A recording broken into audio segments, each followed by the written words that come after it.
وكفى والصلاة والسلام على سيد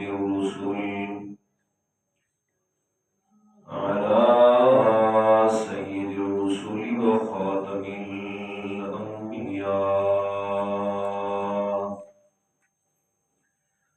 أما بعد فأعوذ بالله من الشيطان الرجيم. بسم الله الرحمن الرحيم. وقال الرسول يا رب إن قوم اتخذوا هذا القرآن مهجورا.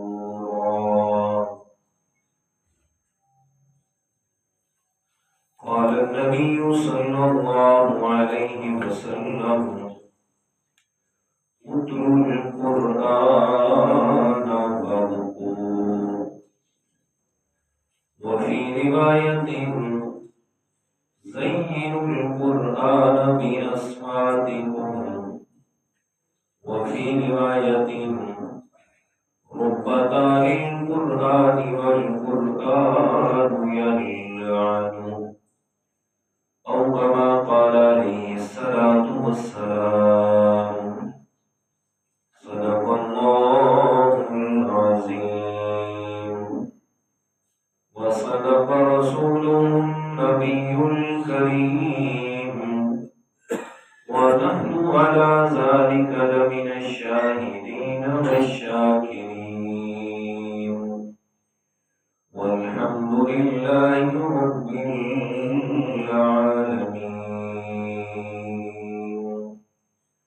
اللهم صل على محمد النبي الأمي وعلى آله وأصحابه وسلم تسليما.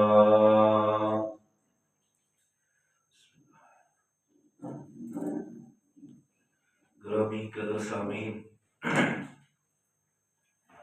المخلصین الموحدین، دوستو، بزرگوں، عزیز ساتھیوں،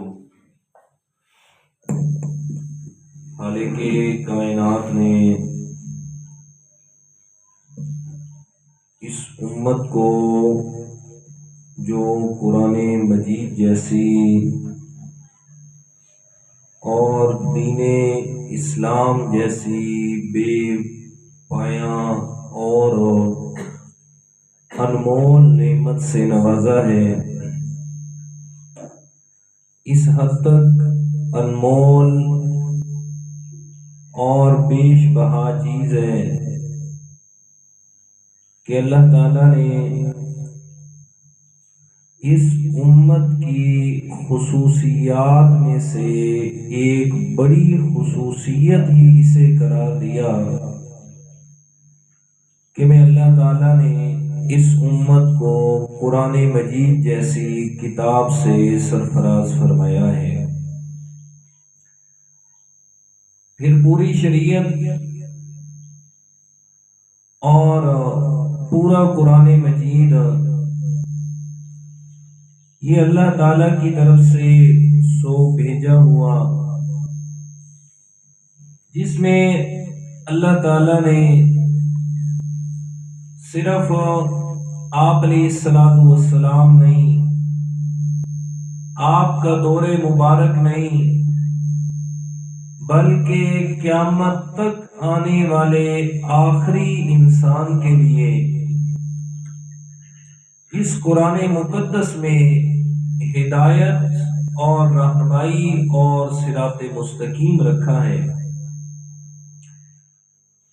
اور ساری کائنات کو اس بات کی دعوت فکر دی ہے کہ اب اگر کوئی بھی انسان اس بات کا متلاشی ہے کہ اسے ایک سیدھا راستہ میسر آ جائے اور وہ سیدھے راستے پہ چل پڑے اور اسے اپنی منزل مل جائے، تو اللہ تعالیٰ نے ان تمام خواہشوں کو رکھنے والے انسانوں کے لیے سو ایک ہی بات ارشاد فرمائی کہ یہ قرآن مجید ہدی للناس، ساری کائنات کے لوگوں کے لیے میں اللہ تعالیٰ نے اس میں ہدایت رکھ دی ہے۔ پھر قرآن مجید کی جتنی شان اور جتنی عظمت اللہ تعالیٰ نے بے پناہ بنائی ہے، وہاں قرآن مجید کے کچھ اللہ تعالیٰ نے ہمارے اوپر ایسے اصول اور قوانین بھی لازم فرما دیے کہ جن اصول و قوانین کو سامنے رکھ کے ہم نے قرآن مجید کو پڑھنا بھی ہے اور پھر اس پر ان اصول و قوانین کے مطابق پھر عمل بھی کرنا ہے۔ یہ بات تو آپ بخوبی جانتے ہیں کہ جو رشتہ جتنا زیادہ قریبی اور نازک ہوتا ہے سو اتنا ہی زیادہ اس کو برقرار رکھنے کے لیے اور اس کو نبھانے کے لیے انسان کو بہت زیادہ محتاط رہنا پڑتا ہے، بہت زیادہ احتیاط اس بات میں برتنا لازم ہوتی ہے کہ یہ نہ ہو کہ کہیں مجھ سے یہ میرا تعلق اور رشتہ ختم نہ ہو جائے۔ اس سے بھی عام فہم الفاظ میں بات کروں تو یہ کہنا بجا ہوگا کہ جتنے بھی رشتے اللہ تعالیٰ نے انسان کی زندگی کے ساتھ منسلک فرمائے ہیں سو ان تمام رشتوں کو برقرار رکھنے کے لیے اللہ تعالیٰ نے حقوق و فرائض کا ایک باب بنایا ہے۔ ہر رشتے کے کچھ حقوق ہیں اور کچھ فرائض ہیں، سو ان حقوق و فرائض کی ادائیگی کے ساتھ ہی وہ رشتہ اپنے آپ کو برقرار رکھ پاتا ہے۔ اگر حقوق و فرائض کا خیال نہ رکھا جائے تو سو یقیناً وہ رشتہ زیادہ چل نہیں سکتا، زیادہ دیر تک اپنا وجود برقرار نہیں رکھ سکتا۔ والدین کا رشتہ بڑا نازک ہے، اولاد کا رشتہ بڑا نازک ہے، اسی طرح شریک حیات، بیوی کے ساتھ تعلق خاوند کا، خاوند کے ساتھ تعلق بیوی کا، یہ سارے جتنے بھی قریبی رشتے ہیں سو ان کی بقا صرف اس بات میں ممکن ہے کہ دونوں طرف سے حقوق و فرائض کی ادائیگی جو ہے وہ انتہا تک ہو، تب جا کے یہ ایک رشتہ جو ہے وہ اپنے آپ کو برقرار رکھ پاتا ہے۔ بالکل اسی طرح جیسے قرآن مجید ہے تو قرآن مجید کے ساتھ تعلق بھی اور قرآن مجید کے ساتھ ہمارا جو ریلیشن ہے سو وہ اس وقت تک ہی برقرار رکھ پائیں گے ہم جب ہم قرآن مجید کے حقوق کی ادائیگی کو مسلم طریقے سے ادا کریں۔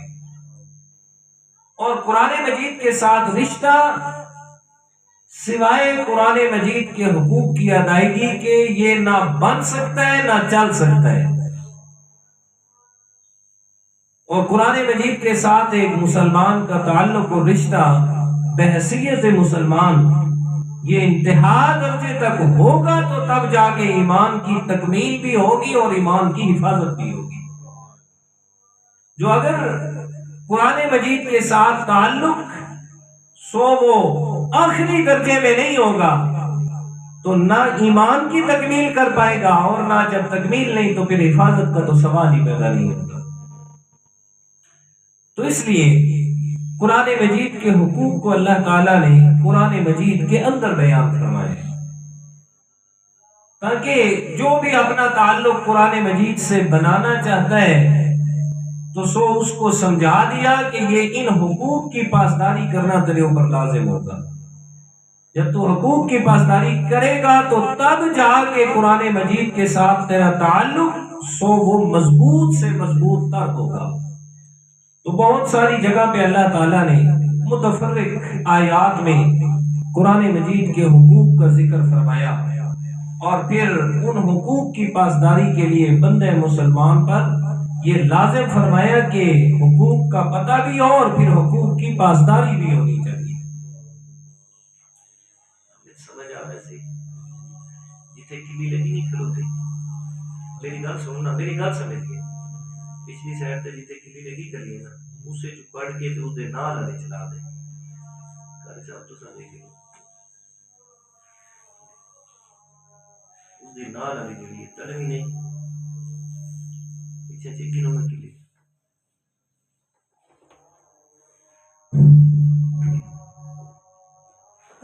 تو قرآن مجید کے حقوق قرآن مجید کی زبان سے چند ایک آیات آپ کے سامنے عرض کرتا ہوں جس میں اللہ تعالیٰ نے قرآن مجید کے حقوق کا ذکر فرمایا۔ فرمایا اعوذ باللہ من الشیطان الرجیم بسم اللہ الرحمن الرحیم یا ایہا المزمل قم اللیل الا قلیلا نصفه او انقص منه قلیلا او زد علیہ ورتل القرآن ترتیلا۔ سورہ مزمل اور ابتدائی آیات ہیں۔ اللہ تعالیٰ نے اپنے پیارے پیغمبر جناب محمد الرسول اللہ صلی اللہ علیہ وسلم کو یہاں قرآن مجید کا پہلا حق بیان کرنے کا حکم فرمایا۔ الفاظ سنیے گا قرآن مجید کے۔ فرمایا یا ایھا المزمل، او میرے پیارے مدنی کریم، او میرے مزمل پیغمبر، کپڑا اوڑھنے والے پیغمبر، قم اللیل الا قلیلا، رات کے حصے میں اٹھیے گا، نصفہ او انقص منہ قلیلا، میرے پیارے نصف کے بعد یا اس سے کم میں، اور کرنا آپ نے کیا ہے، ورتل القرآن ترتیلا، میرے پیغمبر وہ سحری کا وقت، وہ تہجد کا ٹائم ہو، اور میں اللہ تعالیٰ چاہتا ہوں آپ زمین پہ اٹھ جائیں اور اٹھ کے اس تہجد کی نماز میں آپ نے قرآن مجید کی تلاوت کرنی ہے، اور کرنا بھی کیسے ہے، پڑھنا بھی کیسے ہے، رتل القرآن ترتیلا، قرآن مجید کو بڑا ٹھہر ٹھہر کے پڑھنا ہے میرے پیغمبر۔ ترتیل عربی زبان میں کہتے ہیں جب بوندا باندی ہو رہی ہو اور بالکل ہلکی بارش آ رہی ہے اور زمین میں پانی جذب ہوتا جاتا ہے، اللہ تعالیٰ فرماتے ہیں میرے پیارے رتل القرآن ترتیلا، جب قرآن پڑھا جانے والا ہو میرا پیغمبر، وہ قرآن تیرے دل مقدس کے اندر اترتا جائے میرے پیارے، رتل القرآن ترتیلا، ٹھہر ٹھہر کے قرآن کی تلاوت کرنی ہے، بڑے پیارے انداز میں قرآن مجید پڑھنا ہے۔ حضرت اما عائشہ صدیقہ طیبہ طاہرہ مطہرہ رضی اللہ تعالیٰ عنہ فرماتی ہیں اللہ تعالیٰ کو حضرت داؤد علیہ السلام کی آواز سے بھی بڑی محبت تھی۔ اللہ تعالیٰ نے حضرت داؤد علیہ السلام کو بڑی پیاری آواز سے نوازا تھا۔ فرمائے اتنی پیاری آواز حضرت داؤد علیہ السلام جس وقت زبور کی تلاوت فرما رہے ہوتے، فرمائے ساتھ میں پہاڑ اور درخت بھی جھوما کرتے تھے، اور اوپر سے پرندے آگے اپنے پروں کا سایہ دے کے کھڑے ہو جاتے۔ فرمائے اتنی پیاری آواز اللہ تعالیٰ نے عطا فرمائی، لیکن جب جو آواز اپنے پیارے مدنی کریم محبوب کبریا جناب محمد الرسول اللہ صلی اللہ علیہ وسلم کو عطا فرمائی، فرمائے اتنی اتنی پیاری آواز کہ اللہ تعالیٰ خود بھی خواہش رکھتے تھے میرے پیغمبر قرآن پڑھنے والے آپ ہوں اور سننے والا میں اللہ تعالیٰ موجود ہوں۔ اس لیے تو اللہ تعالیٰ کے پیارے پیغمبر حضرت ابو موسیٰ اشعری رضی اللہ تعالیٰ عنہ کو ایک موقع پہ بلایا، فرمایا میرے پیارے موسیٰ ذرا جلدی کیجئے قرآن کی تلاوت کریں۔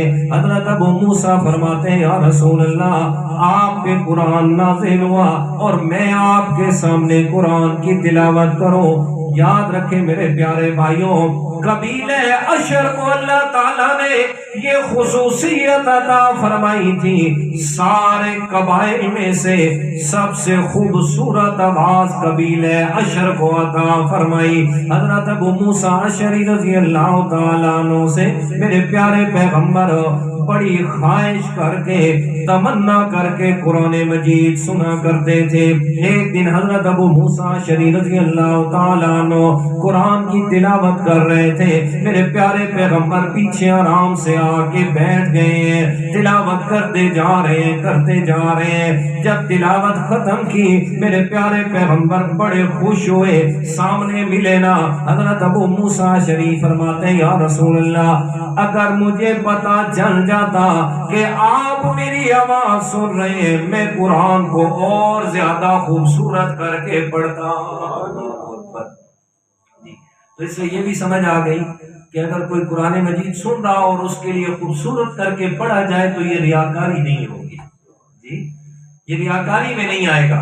اچھا جی، اور پھر حضرت ابی بن کعب رضی اللہ تعالیٰ عنہ میرے پیارے پیغمبر کے صحابی ہیں جن کے بارے میں اللہ کے پیارے پیغمبر نے فرمایا اقرأہم ابی بن کعب، میرے سارے صحابہ کرام میں سے سب سے بڑے قرآن کے قاری وہ حضرت ابی بن کعب رضی اللہ تعالیٰ عنہ ہیں۔ ان کو بلایا میرے پیغمبر نے، فرمایا ابی آج قرآن پڑھیے گا، میں پیغمبر تیرا قرآن سننا چاہتا ہوں۔ حضرت ابی نے جواب دیا یا رسول اللہ آپ پہ قرآن نازل ہوا اور میں قرآن آپ کو سناؤں؟ اللہ کے پیارے پیغمبر نے فرمایا ابی یہ بات میں نہیں کہہ رہا، ابھی میرے پاس حضرت جبرائیل آئے ہیں جنہوں نے آ کے فرمایا اللہ تعالیٰ حکم دے رہا ہے کہ ابی سے کہو قرآن کی تلاوت کرے۔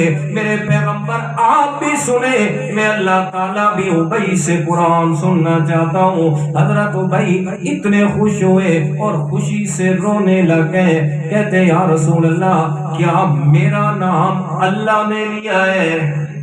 قربان جاؤں صحابہ تیری عظمت پہ، فرمایا کیا میرا نام اللہ تعالیٰ نے لیا؟ فرمایا ہاں ابی تیرا نام لے کے اللہ تعالیٰ نے حکم فرمایا۔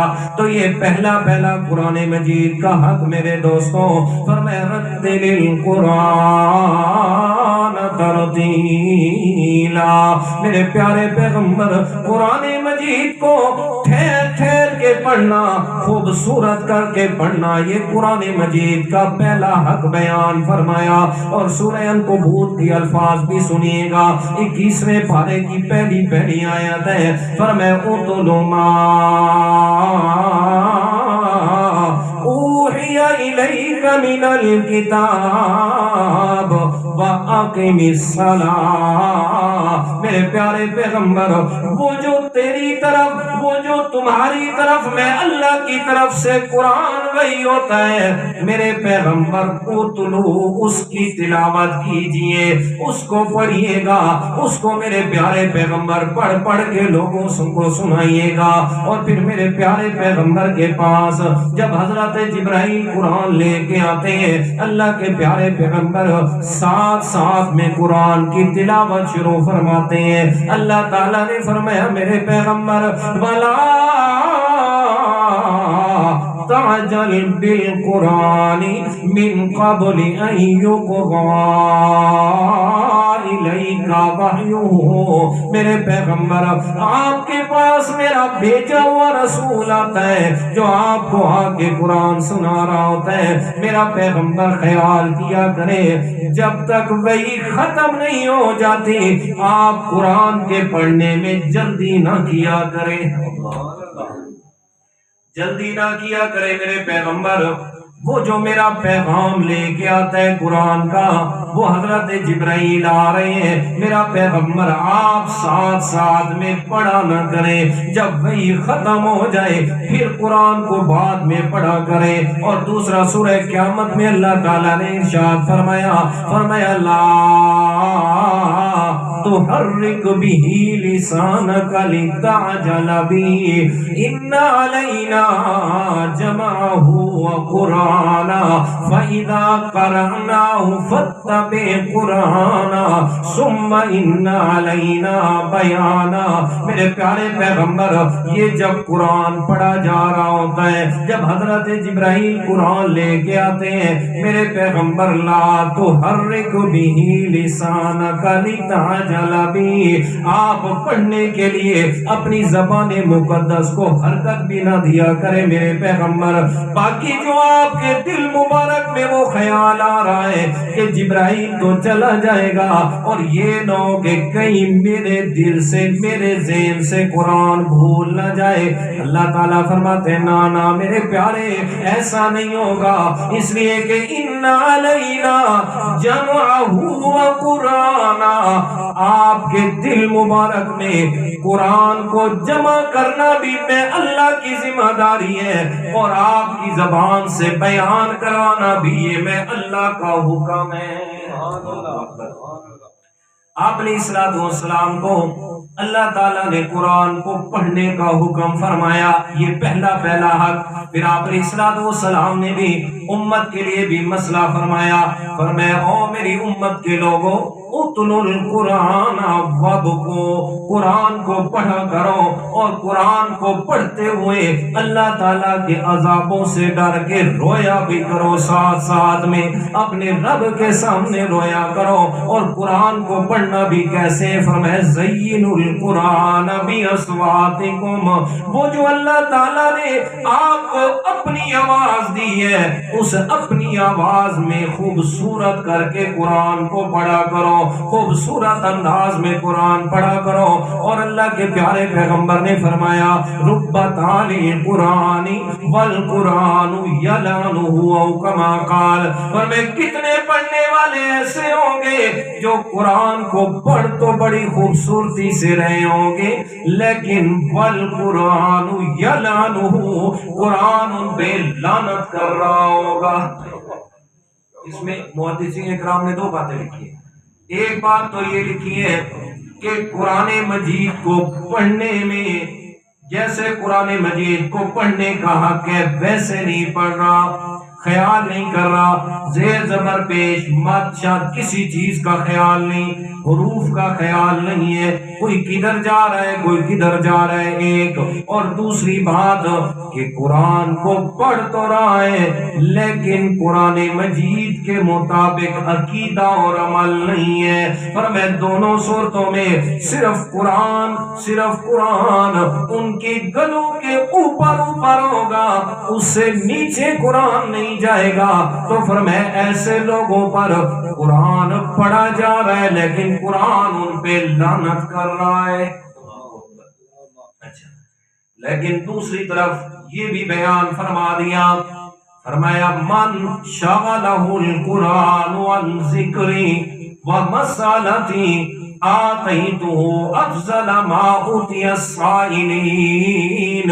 فرمایا وہ جو پہلا حق ہے قرآن مجید کا پڑھنا، ایک آدمی وہ حق ادا کر رہا ہے، فرمایا ہر وقت قرآن کی تلاوت کر رہا ہے، فرمایا جب بھی وقت ملا قرآن کو پڑھنا شروع کیا، فرمایا سارا وقت قرآن کے پڑھنے میں گزارا ہے، اس کو اپنے لیے اللہ تعالیٰ سے مانگنے کا وقت بھی باقی نہ رہا، ہر وقت قرآن ہی قرآن پڑھتا جا رہا ہے۔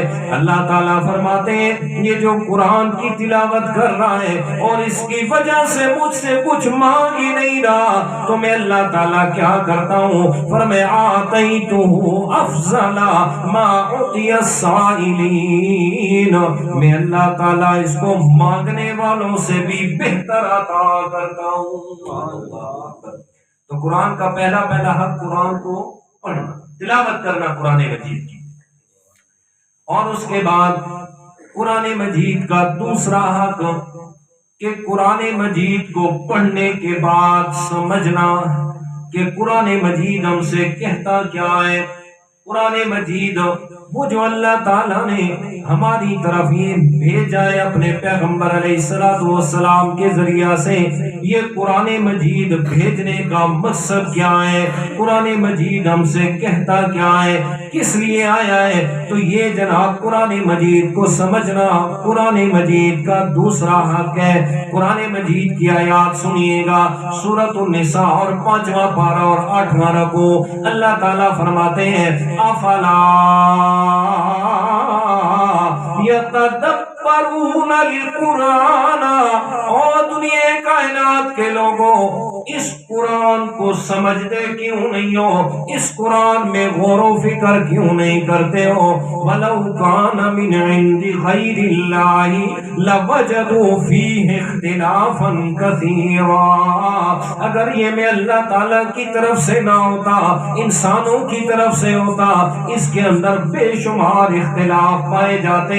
فرمایا دنیا والوں، یہ اختلافات کو ختم کرنے کے لیے کتاب آئی ہے، آؤ میں تمہیں دعوت فکر دے رہا ہوں، اس قرآن کے اندر غور و فکر کرو، یہ قرآن تمہیں کیا کہتا ہے ذرا سمجھو تو صحیح۔ اور سورہ محمد صلی اللہ علیہ وسلم میں 26ویں پارے میں اللہ تعالیٰ نے ارشاد فرمایا افلا یتدبرون القرآن ام علی قلوب اقفالها، اور دنیا والوں اس قرآن کو کیوں نہیں سمجھتے ہو، کہیں تمہارے دلوں پہ تالے تو نہیں لگ گئے، جی کہیں تمہارے دلوں پہ میں اللہ تعالیٰ کی طرف سے مہر جباریت تو نہیں لگ گئی، کہیں اس حد تک تو نہیں پہنچ گئے کہ اللہ تعالیٰ نے اب تمہارے تالے لگا دیے کہ ان کو قرآن کے قریب نہیں آنے دینا، اب ان کو قرآن نہیں سمجھنے دینا، اس حد تک گمراہی کے اندر چلے گئے، اس حد تک قرآن اور اہل قرآن اور پیغمبر کی سنت پہ عمل کرنے والوں کی مخالفت میں آگے چلے گئے کہ اللہ تعالیٰ نے اوپر سے اعلان فرما دیا میرے پیارے پیغمبر ابیا، یہ لوگ اس حد تک آگے بڑھ گئے کہ ختم اللہ علی قلوبہم وعلی سمعہم وعلی ابصارہم غشاوہ، اب ان کے دلوں پہ بھی پردہ آ گیا، اب ان کی آنکھوں پہ بھی پردہ آ گیا، ان کے کانوں پہ بھی میں اللہ تعالیٰ نے مہرے لگا دیے، اب یہ قرآن کے قریب ہی نہیں آئیں گے۔ تو حکم کیا دیا؟ دوسرا حق قرآن مجید کا، قرآن مجید کو سمجھنا، قرآن مجید کہتا کیا ہے ہم سے، لیکن اتنی بات ضرور ہے قرآن مجید کو سمجھنا ایک ہے عام آدمی کا اور دوسرا ہے علماء کا۔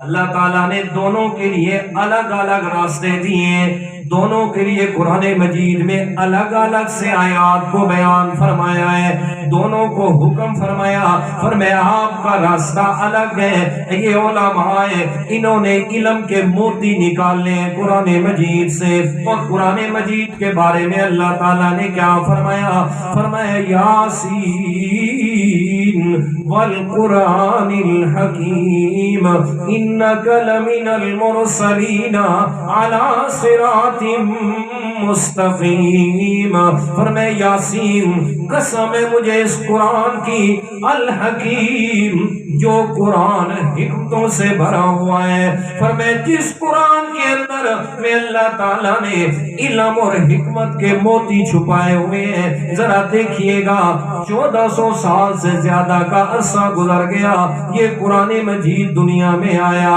فرمایا کتنے بڑے بڑے مفکر آئے، کتنے بڑے بڑے سائنسدان آئے، کتنے بڑے بڑے سیاستدان آئے، کتنے بڑے بڑے مفسر آئے، کتنے بڑے بڑے قرآن مجید کے اندر جناب غور و فکر کرنے والے لوگ آئے، اور ہر ایک نے آگے اپنے اپنے ذوق سے قرآن مجید سے علم کے موتی نکالے ہیں۔ دنیا میں لوگ آ رہے ہیں، ختم ہو رہے ہیں، لیکن قرآن سے علم کے موتی ختم نہیں ہو رہے۔ یہ فرمایا یہ میں اللہ تعالیٰ نے آپ کو حکمتوں سے بھری ہوئی کتاب عطا فرمائی ہے، اس کتاب کے اندر غور و فکر کرنا ہے۔ فرمایا عالم نے بھی کرنا ہے، عام آدمی نے بھی کرنا ہے۔ عام لوگوں کے لیے اللہ تعالیٰ نے الگ سے منہج، الگ سے اسلوب اپنایا ہے۔ سنیے گا عام لوگوں کے لیے کیا فرمایا۔ فرمایا یا ایھا الناس، اور دنیا کائنات کے لوگوں، عام لوگوں، یا علماء کا ذکر نہیں، عام کو مخاطب فرمایا یا ایھا الناس، اور ساری کائنات کے لوگوں، اعبدوا ربکم، تم عبادت کرو اپنے رب کی، اپنے پالنے والے کی عبادت کرو۔ فرمایا کیوں عبادت کرو؟ الذی خلقکم، اس لیے عبادت کرو کہ اس نے تمہیں پیدا فرمایا ہے۔ جی اب یہ ایسی بات ہے جو جاہل سے جاہل بھی سمجھ سکتا ہے، جس سے مرضی پوچھے تو یار تمہیں کس نے پیدا کیا، کیا کہے گا؟ اللہ۔ دوسرا سوال والذین من قبلکم، تمہارے آباء و اجداد کو کس نے پیدا کیا، کیا کہے گا؟ اللہ تعالیٰ نے آگے فرمایا الذی جعل لکم الارض فراشا، بتاؤ زمین کو کس نے بچھایا ہے؟ اللہ تعالیٰ نے والسماء بناء، یہ آسمان کو بغیر ستونوں کے کس نے اتنی بڑی چھت بنا کے کھڑا کر دیا؟ فرمایا اور پھر انزل من السماء ماء، اس آسمان سے بارش کس نے نازل فرمائی ہے؟ فاخرج به من الثمرات رزقا لکم، پھر زمین سے طرح طرح کی فصلیں کس نے پیدا کی ہیں؟ اور میں اتنی بڑی زمین اللہ تعالیٰ نے بچھا دی، پھر زمین کے اوپر اللہ تعالیٰ نے طرح طرح کی فصلیں بھی پیدا فرما دی، پھل فروٹ بھی پیدا فرما دیے۔ ذرا سوچے تو انسان اس بات کو، پر میں ایک ہی زمین ہے، ایک ہی زمین پہ لگا ہوا ایک آم کا درخت ہے، ساتھ میں ایک جناب لگا ہوا انار کا درخت ہے، ان کے ساتھ لگی ہوئی ایک انگوروں کی بیل ہے، ساتھ میں لگا ہوا مالٹے کا درخت ہے۔ فرمایا زمین بھی ایک ہے، لگنے والا پانی بھی ایک ہے، لیکن ان پھلوں کے ذائقے جدا بنانے والا کون ہے؟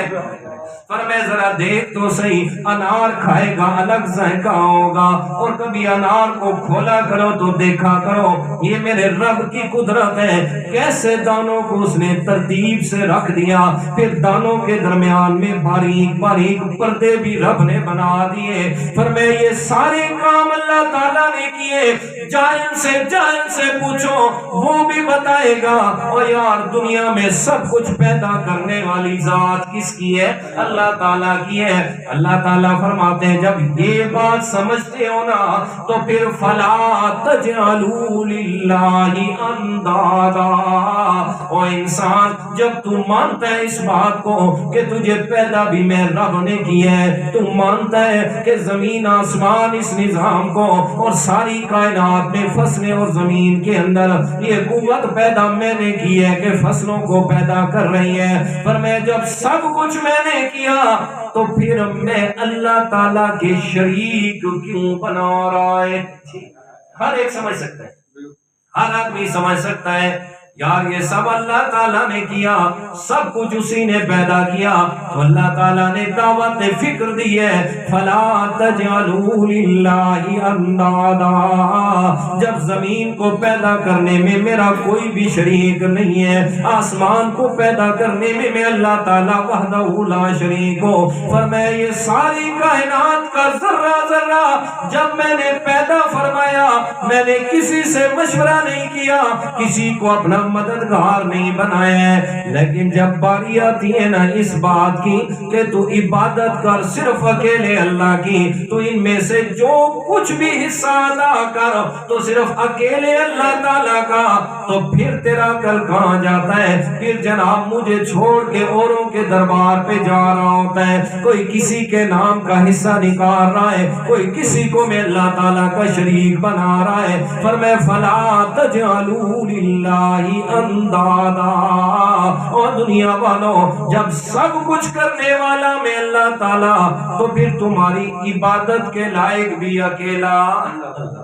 تو عام لوگوں کو سمجھائے اور عام لوگوں کی مثال سنیے گا، جہاں اللہ تعالیٰ نے بالکل ان پڑھ لوگوں کو مخاطب فرمایا ہے، کوئی پڑھے لکھے نہیں تو یقین جانے قرآن تو آیا بھی جاہل تے ان پڑھا واسطے، اس واسطے کہ جڑا مولوی ہوندے نا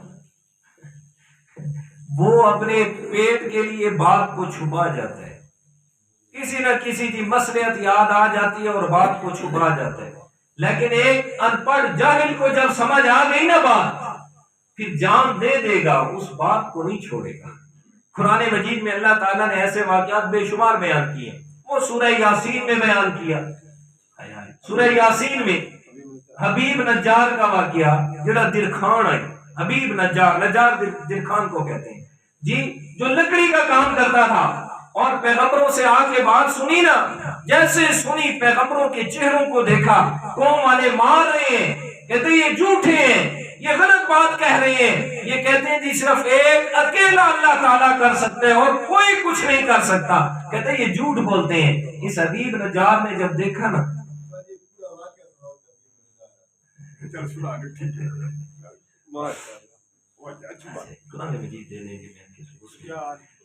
فرمایا وَضْرِبْ لَهُمْ مَثَلًا أَصْحَابَ الْقَرْيَةِ، اللہ تعالیٰ فرماتے میرے پیارے مدنی کریم صلی اللہ علیہ وسلم اس قرآن مجید میں اس بستی والوں کا واقعہ بھی بیان فرما دے۔ فرمائے اِذْ جَاءَهَا الْمُرْسَلُونَ، جب ان کی طرف میں اللہ تعالیٰ نے پیغمبروں کو مبعوث فرمایا، میں اللہ تعالیٰ نے پیغمبر بھیجے، اس بستی کا ذکر فرمائیے گا۔ فرمائے کتنے پیغمبر آئے اور انہوں نے کیا کیا؟ فرمائے اِذْ أَرْسَلْنَا إِلَيْهِمُ اثْنَيْنِ فَكَذَّبُوهُمَا، دو پیغمبر بھیجے میں اللہ تعالیٰ نے، انہوں نے فَكَذَّبُوهُمَا، دونوں کا انکار کر دیا، دونوں کو جھٹلا دیا قوم والوں نے۔ میں اللہ تعالیٰ نے فَعَزَّزْنَا بِثَالِثٍ، تیسرے پیغمبر کو مبعوث فرما دیا، وہ تینوں مل کے کیا کہتے ہیں؟ قوم والوں اِنَّا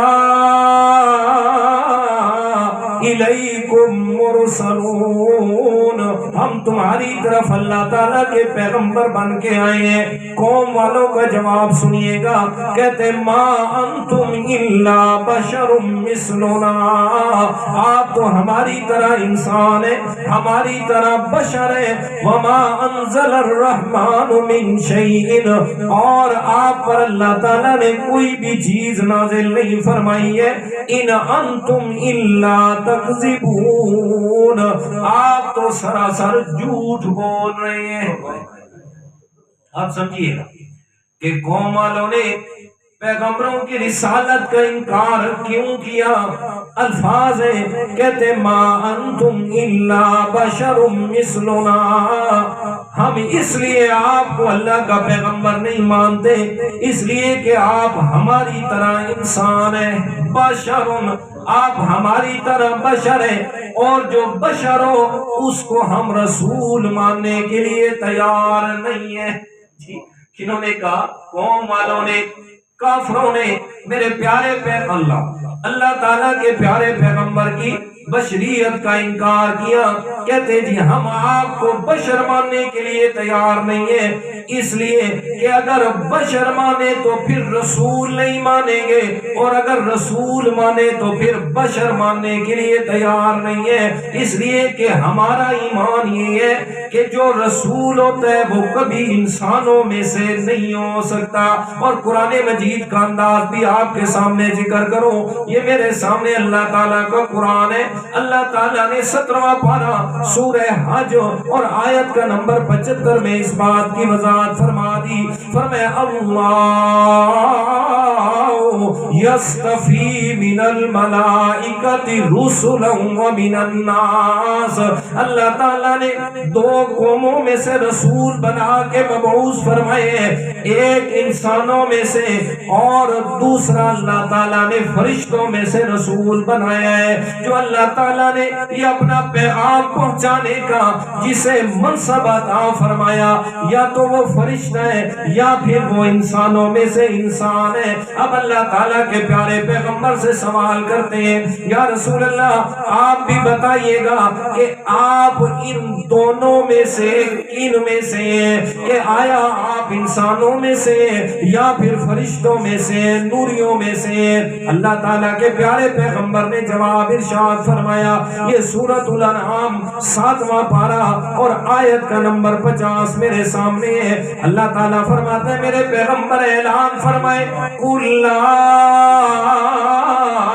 أَقُولُ لَكُمْ عِنْدِي خَزَائِنُ اللَّهِ وَلَا أَعْلَمُ الْغَيْبَ وَلَا أَقُولُ لَكُمْ إِنِّي مَلَكٌ۔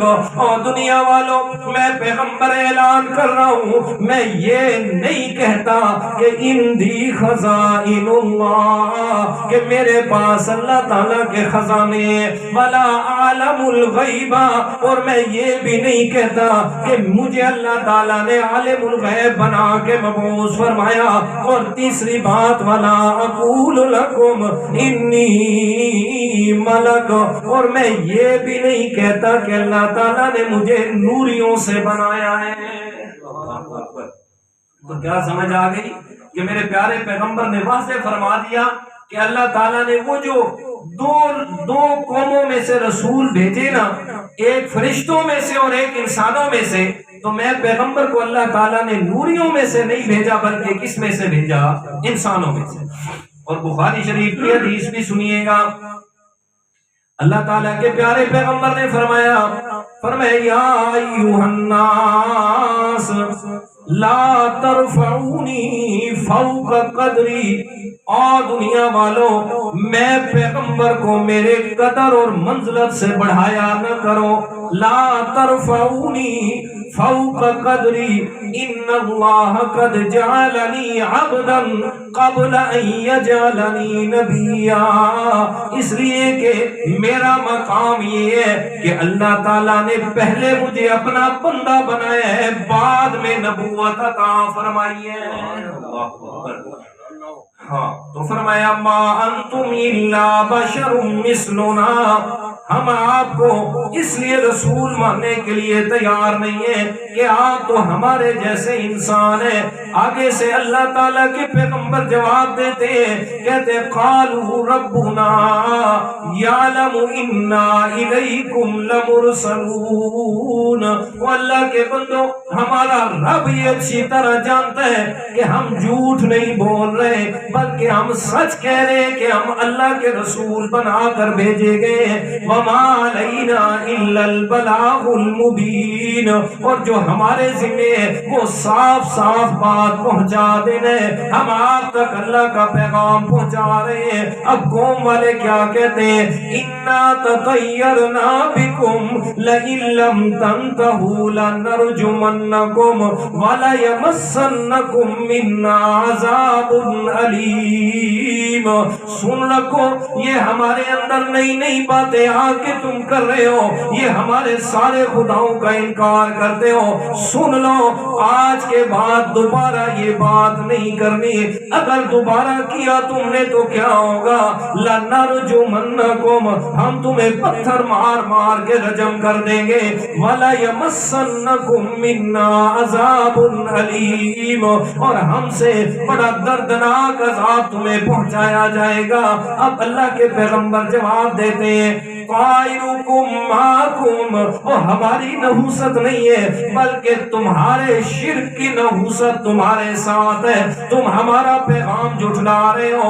اَإِن ذُكِّرْتُمْ بَلْ أَنْتُمْ قَوْمٌ مُسْرِفُونَ، ہم تو تمہیں نصیحت کر رہے ہیں بلکہ تم خود غلط راستے کی طرف جا رہے ہو۔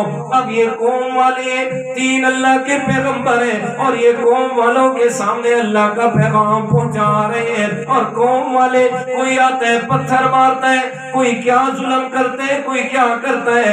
اچانک سے کیا ہوا؟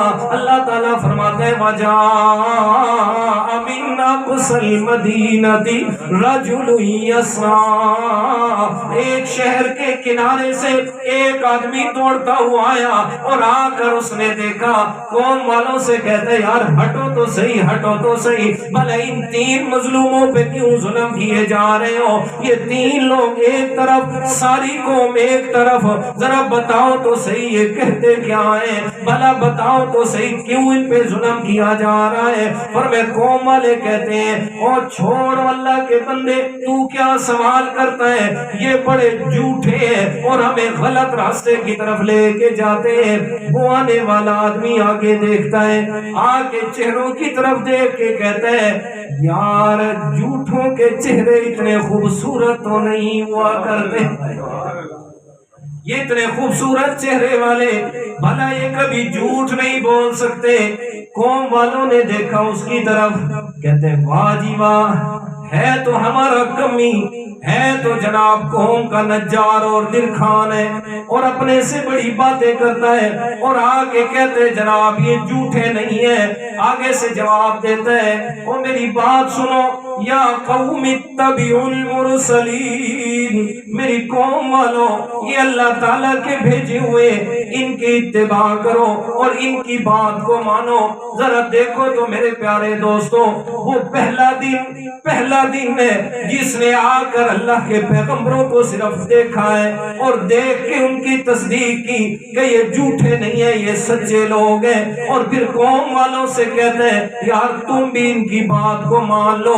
اللہ تعالیٰ کو یہ پہلا دن آنے والا ہے تو جاہل آدمی ہے تو بالکل جناب دنیا داری کے اعتبار سے کسی کام کا نہ ہونے والا، لیکن اللہ تعالیٰ نے کتنا مرتبہ دیا، وہ پیغمبروں کی آ کے اس نے فیور کی ہے، پیغمبروں کی آ کے تصدیق کی ہے۔ اللہ تعالیٰ کو اتنا پسند آیا وہ آدمی کہ اللہ تعالیٰ نے اس کے چلنے کو بھی قرآن بنا دیا ہے۔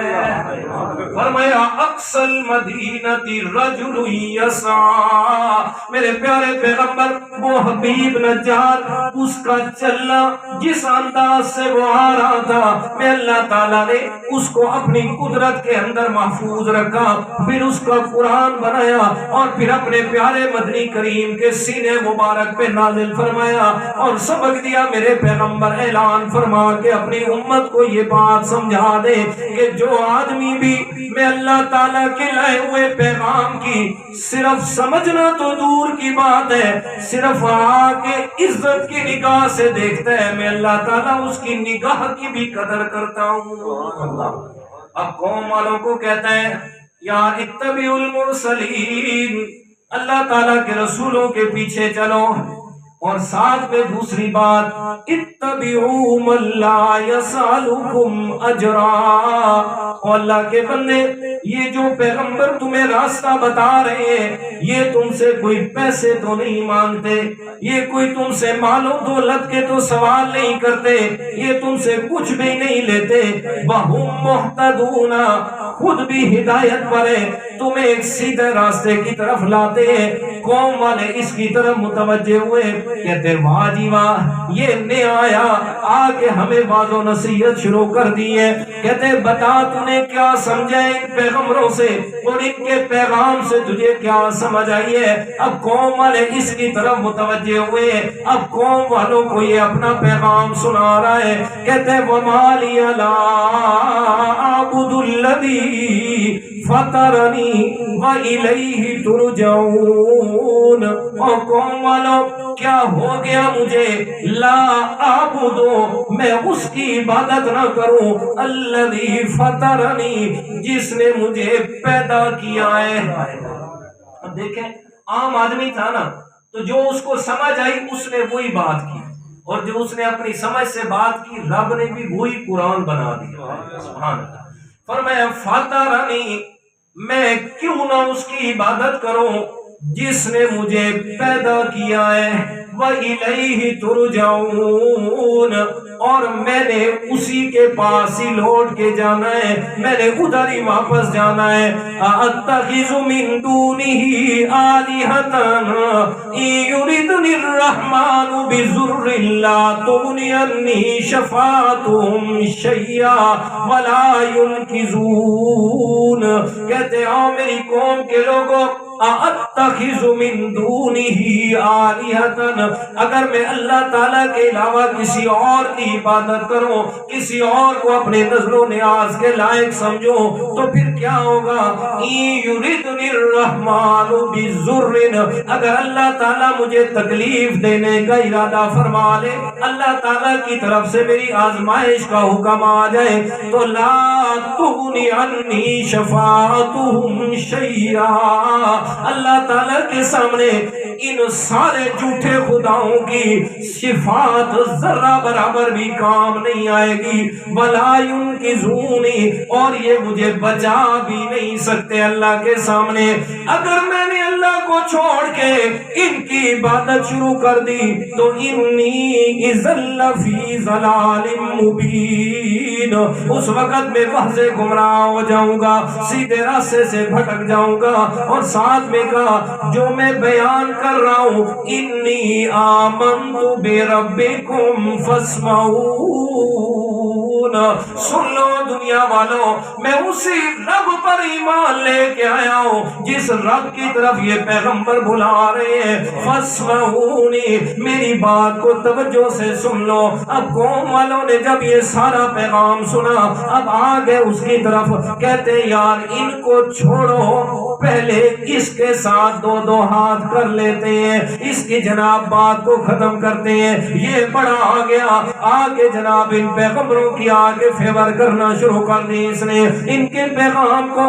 پہلے یہ تو کچھ ہمیں کہہ رہے تھے، ہمارے ظلم کی وجہ سے ہم نے ان کی آواز کو بند کرنے کی کوشش کی تھی، چلو یہ تین تھے، اب ایک عام آدمی اور ساتھ مل گیا، اب لوگوں کی توجہ تو زیادہ ان کی طرف ہوگی کہ یارو یہ لوگ ان کی طرف آ رہے ہیں، ان کی بات کو سن رہے ہیں، یقیناً یہ کوئی سچی بات ہوگی، کیوں نہ ہو جو بعد میں چوتھے نمبر پہ ان پہ ایمان لے کے آیا ہے اس کی بات کو ختم کرے، اس کو نشان عبرت بنائے، تاکہ بعد میں کوئی بھی ان پیغمبروں پر ایمان لانے کے لیے تیار نہ ہو۔ اللہ تعالیٰ کا قرآن کہتا ہے قوم والے توڑے اس کی طرف صرف اس بات کے بیان کرنے کی وجہ سے کہ انی آمنت بربکم فاسمعونی، میں اپنے رب پہ ایمان لے کے آ گیا۔ میری دو ٹوک بات سن لو، ادھر سے اعلان ہوا، ادھر سے قوم والے آئے اور پکڑ لیا حبیب نجار کو اور پکڑ کے جناب ٹکڑے ٹکڑے کر کے پھینکا ہے، نشان عبرت بنائی ہے۔ فرمائے حضرت حبیب کو انہوں نے شہید کر دیا، جیسے شہید کیا ہے ادھر سے اس کو قتل کیا، ادھر سے اللہ تعالیٰ فرماتے قیل ادخل الجنہ، فرمائے آج تو آیا نا، آج تو پہلا دن آیا اور تو نے آ کر میرے پیغمبروں اور میرے حق والے لوگوں کے ساتھ تائید کی ہے، ان کی ہیلپ کے اندر آ کے بات کی ہے۔ فرمایا تو ساری زندگی گناہوں میں گزار کے آیا، جیسا بھی تو نے عمل کیا، لیکن تیرے ایک دن کا ایمان تیرے ایسے کام آیا، ادھر سے قوم والوں نے قتل کیا، ادھر سے اللہ نے جنت دے دی، اس میں داخل کر دیا جنت میں۔ یہ حبیب نجار، یہ وہ شہید ہے کہ جس کی شہادت کا ذکر کس نے کیا ہے؟ بولو اللہ تعالیٰ نے۔